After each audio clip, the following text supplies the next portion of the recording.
Yeah, this is a really meaningful topic to me. I think it was about 10 years ago when I was being circled for one of the first times ever.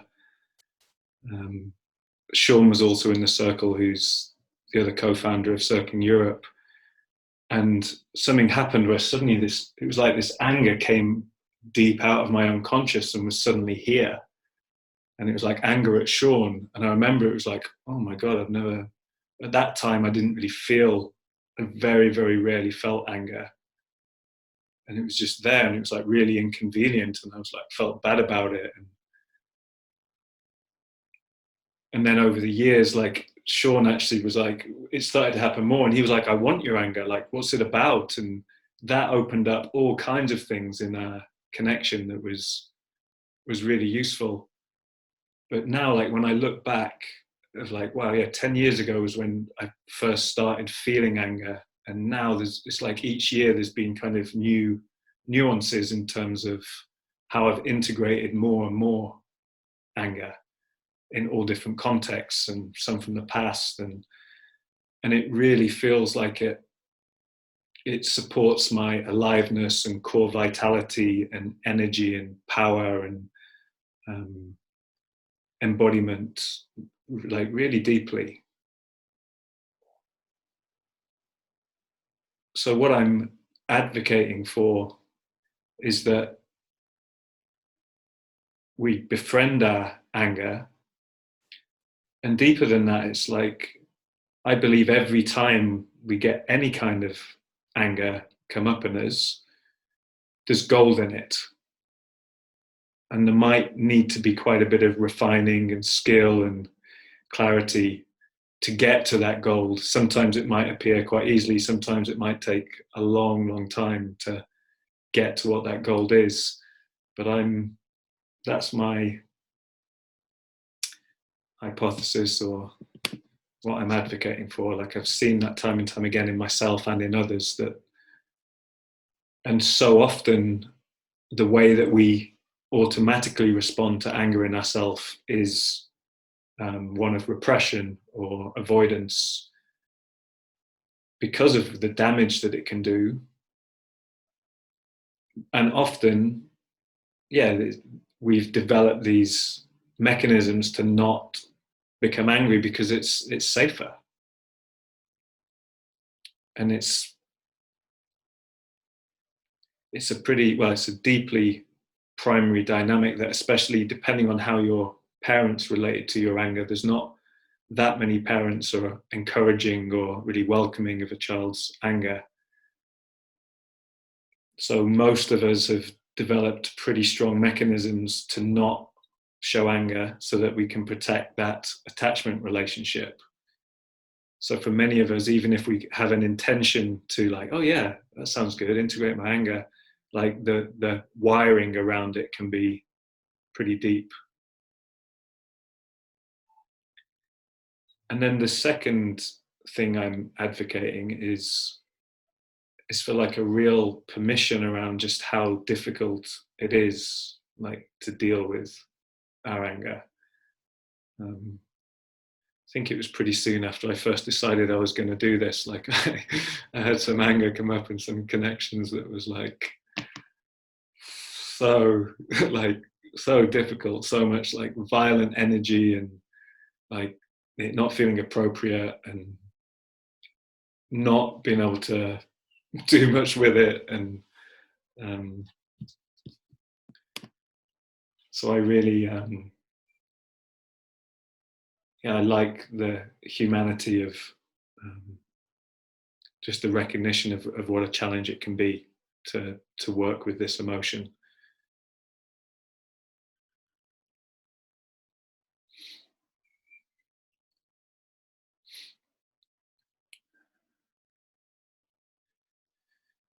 I had about three or 4 years after that first experience I had with Sean, I had quite a big breakthrough. Again, it was like after coming out of circling workshops, I felt that my perception had been cleansed somehow. It's like I was just really present to the world, and it was amazing.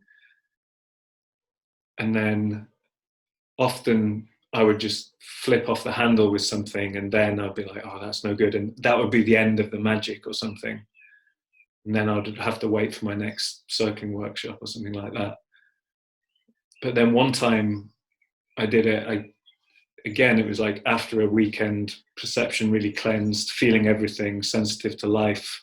And I got an email from a parent in the tennis center where I worked. And she was asking for something, and in a slightly unfriendly way, and the rage that came over me, and it was just like I wanted to just message back, fuck you, like just fuck you. And that was the raw truth of my expression. So I'm like, okay, I'm learning about authenticity. Like, am I going to message her back, fuck you? And then it didn't take me long to realize, like, no, that's not a good idea. But what I managed to do was like stay with the intensity of that emotion in me. Like, okay, I'm not going to message back, fuck you, but I'm still going to 100% welcome this energy because there's so much fire in it. And then as I stayed with it more, it's like, oh God, I just don't want to have to deal with all the parents. And then it started to unfold more of like, I'm not sure I even want to be in this job. And then it's like, oh, that's quite confronting. And then I kind of followed that thread over the coming weeks, and I did end up leaving that job and starting Circling Europe. So there was clarity in that anger, and it needed a lot of refining and like a lot of care around it to integrate it, to get the message. But what that did, it gave me this new clarity, which sent me off in a new life direction, which was awesome. But it also kept me open. Like I stayed alive after that. I didn't lose the magic of this deep presence. So something like I could stay in flow now in this rich way because I've managed to integrate this energy. And I think a lot of times when we come out of flow and come out of our best way of living, it's often because an emotion's come up, like anger, that's a bit confronting, and then something shuts down to it, and then we're kind of carrying it around with us and feeling slightly off.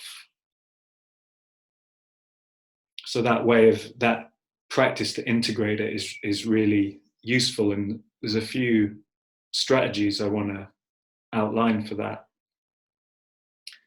I think probably the best one for me is the question, what does the anger want? Like, what does this want? And so often when I try that in myself, there's actually a clarity comes, another big one is like, oh, there's actually a need that I wasn't aware of that isn't being met, that I'm not leaving myself to get met, so I'm angry.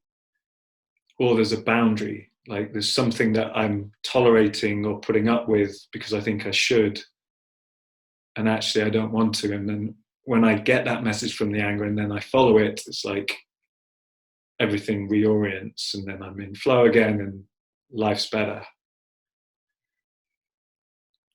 Another technique I like is conscious ranting. And that's where it's like you can tell that the anger, a bit like that message I wanted to respond to the parent with, not that there shouldn't ever be a fuck you to someone, but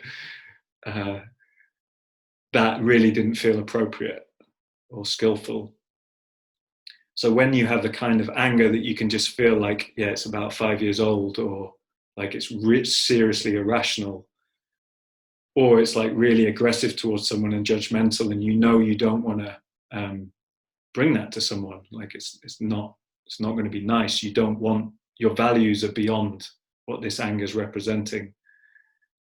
That's when you can do this conscious ranting, which is just like you're setting a context either with them or just alone, to just like have permission to say the thing, like, it's not fair, and this and this, and just let the immature energy just speak through. So in that way, you're kind of honoring your rationality and like how you want to show up in the world, but you're just letting these more pre-rational parts of yourself have a voice and have movement. And often when I do that, like some of it's pre-rational, but actually some like really insightful stuff comes through as well.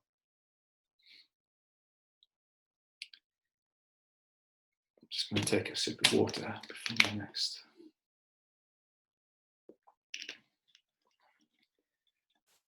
The other big one with anger is being able to contain it.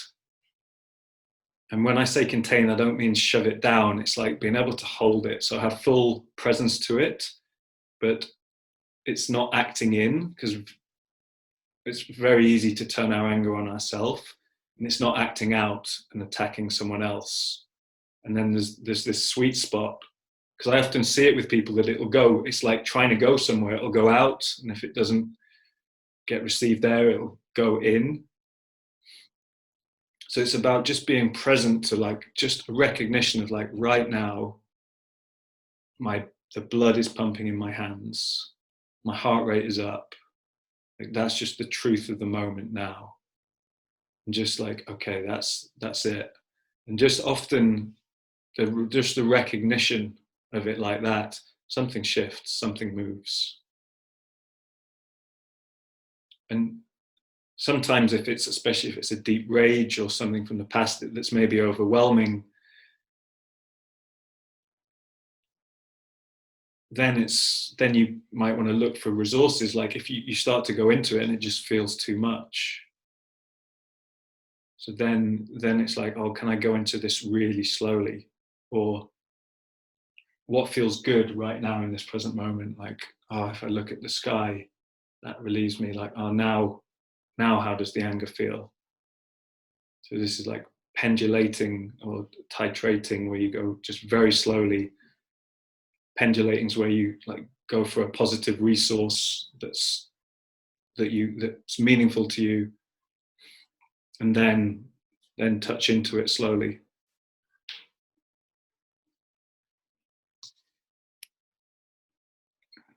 I